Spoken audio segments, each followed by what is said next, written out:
Hotel അയറ ഗ്രാൻഡിലായിരുന്നു ഞങ്ങളുടെ first day stay ചെയ്തത്. നല്ല ബ്രേക്ക്ഫാസ്റ്റ് ഒക്കെ കഴിഞ്ഞ് നേരെ ഞങ്ങൾ കോർ ലൈനിലോട്ട് വെച്ചടിച്ചു. അവിടെ വെച്ച് ഈ ചേച്ചിമാരെ കയ്യിൽ എന്തൊക്കെയോ കാര്യമായിട്ട് കുറിച്ചുകൊണ്ട് ഓരോ ഗ്രൂപ്പായിട്ട് സ്പ്ലിറ്റ് ചെയ്തു. അങ്ങനെ ഞങ്ങൾ സ്പീഡ് ബോട്ടിലൊക്കെ കയറി കോർ ലൈനിലോട്ട് പോവാണ് കേട്ടോ. നല്ല നീലക്കടലായിരുന്നേ, എന്ത് ഭംഗിയാണെന്നറിയോ.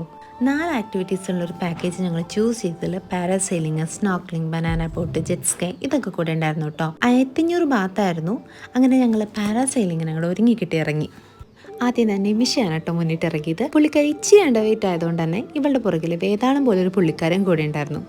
ഈ അണ്ടർവെയിറ്റുകാർ തിരിച്ച് ലാൻഡ് ചെയ്യിക്കുക ഇച്ചിരി മെനക്കേടാണ്. പിന്നെ കൂടെ ഉള്ളവർ അത്യാവശ്യം വെയിറ്റ് ഉള്ളോട്ട് ഈ വേതാളത്തിൻ്റെ ആവശ്യം പിന്നീട് വന്നില്ല. ബട്ട് പാരാസെയിലിംഗ് എന്ന് വെച്ചാൽ ഒരു അടിപൊളി എക്സ്പീരിയൻസ് ആണ് കേട്ടോ. ഏറ്റവും ടോപ്പിലെത്തി താഴത്തോട്ട് നോക്കുമ്പോൾ ഉണ്ടല്ലോ എന്ത് വ്യൂ ആണെന്നറിയോ. ഇപ്പം നിങ്ങൾക്ക് ഈ വേതാളത്തിൻ്റെ ആവശ്യം മനസ്സിലായി കാണല്ലോ. കൂട്ടത്തിലുള്ളവർക്കും വെയിറ്റ് കുറവായതുകൊണ്ട് അവനെ ഇറക്കാനും ഇച്ചിരി കഷ്ടപ്പെട്ടു. അതുകൊണ്ട് ഒരു റൈഡും കൂടെ അവൻ എക്സ്ട്രാ കിട്ടി. പിന്നെ അടുത്തത് സ്നോർക്കലിംഗ് ആയിരുന്നു. ഞങ്ങൾ 5 പേരും സ്നോർക്കലിംഗ് ചൂസ് ചെയ്തിരുന്നെങ്കിലും ഞാൻ എൻ്റെ ധൈര്യം കൊണ്ട് താഴെ എത്തിയില്ല. അതൊരു നഷ്ടമായിരുന്നു കേട്ടോ. Next jet sky, banana ride ഇതൊക്കെ ഉണ്ടായിരുന്നു, രസമായിരുന്നു. എന്നാലും പാരാസെയിലിങ്ങിൻ്റെ അത്ര എത്തില്ല കേട്ടോ. പിന്നെ തിരിച്ച് പട്ടായയിലോട്ട് ബോട്ട് കയറി നോർത്ത് ഇന്ത്യൻ ഫുഡും കഴിച്ച് നേരെ ഹോട്ടലിലോട്ട് വിട്ടു.